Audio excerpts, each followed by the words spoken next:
Bom, continuação aí da aula 6, parte 2, para os alunos do primeiro ano do médio. Então nós vamos tentar fazer o quê?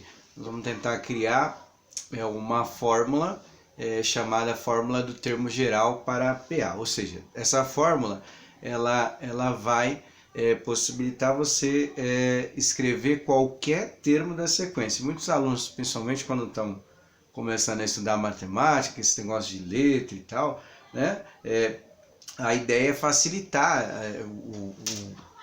a localização, no caso aí dos termos, e não dificultar, né? Então a ideia de se criar uma fórmula é isso, né? Mas só que precisa entender o processo de criação dos conteúdos matemáticos, senão aí fica complicado, né? Como eu disse em outra aula, né? Colocar uma fórmula aí na lousa ou aqui no PowerPoint, qualquer professor medíocre consegue fazer, né? Então, desenvolver a construção matemática já é um processo mais difícil. Então, o que a gente percebeu lá na parte anterior? Que sempre aparecia algumas coisas. Então, primeiro era o A1, que é o primeiro termo. Então, todas elas tinham o primeiro termo referente à sequência, né? Então, todas começavam com 3. Depois, o que a gente colocou? A razão também, que no caso lá era o 6, que era o quanto que eu tinha que multiplicar para achar os próximos termos, tá? E a enésima posição, ou seja, a enésima, o que a gente quer fazer, que é generalizar, que é colocar uma posição qualquer. Esse enésima aí é o N, que vai representar a posição. E no caso, o número de termos, ou seja, se a sequência eu quisesse achar o A20, a 20ª posição, essa sequência ela teria 20 termos, tá? Então aí o que nós vamos ter que fazer aqui? Nós vamos ter que criar uma fórmula geral chamada de AN, que é para generalizar qualquer termo dessa sequência. Então o que a gente percebeu? A gente percebeu que tem o A1, que é o primeiro termo, todas elas tinham o 3, e tinha o valor que a gente estava multiplicando, que no caso era o 6, certo? Que era quantas vezes eu precisava somar o 6 lá na sequência. E no meio a gente vai preencher. O que a gente percebeu lá? Que quando era, aqui no caso aqui era 10, nós colocamos 9. Quando era, sei lá, 5, nós colocamos 4. Quando era o exemplo lá, 16, nós colocamos 15. Então o que a gente percebe lá? Que aquele valor que a gente vai multiplicar, a gente sempre tira 1. É isso que a gente deveria perceber. Por exemplo, se fosse o A3, eu teria que fazer 2 vezes o R lá no caso, que era o 6. Se fosse, por exemplo, 30, eu teria que fazer 29 vezes o número de vezes que eu teria que somar o 6, tá? Então o que nós vamos colocar ali? Nós vamos colocar, como é uma forma geral, no lugar do N, nós vamos preencher com N menos 1. Só que o que acontece? Dessa maneira, colocando dessa maneira, a gente resolve a multiplicação primeiro, né? Então, lembrando as aulas de expressão numérica, né?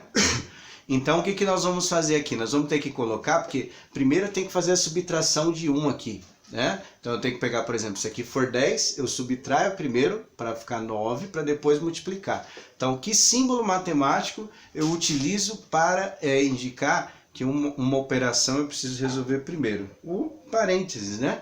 Então, eu preciso colocar um parênteses aqui para indicar que precisa resolver isso aqui primeiro, para depois fazer a multiplicação e para depois fazer a soma, né? Então, por isso que era importante rever esses temas aí de operações básicas, né? As expressões numéricas, para não ter muita dificuldade em entender aqui. Então, o que está em parênteses eu resolvo primeiro, multiplicação depois e, por último, a soma, tá?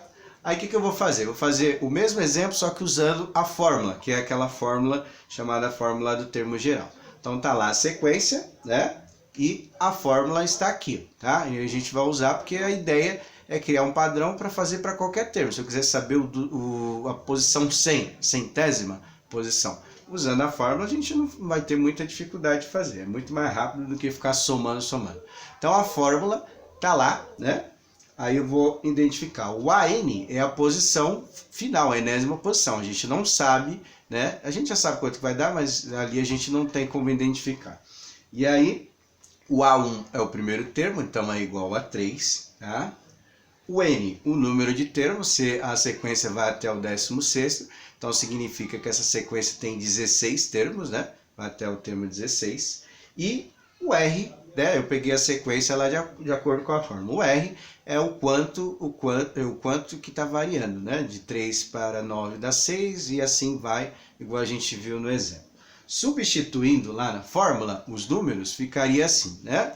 Então, o AN, eu já coloquei a posição 16, então repara que na fórmula aparece N e N. Significa o quê? Que é o mesmo número, certo? Só lembrando a parte de álgebra. Então, se aqui eu coloquei 16, porque é o A16, aqui também entra o 16, né?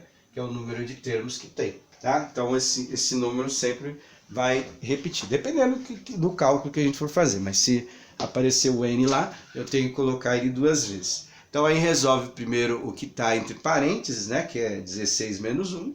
16 menos 1 fica 15, não é?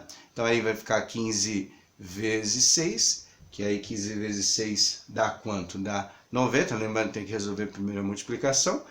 E aí a gente já chega no resultado final, igual a gente fez na outra sequência lá da aula.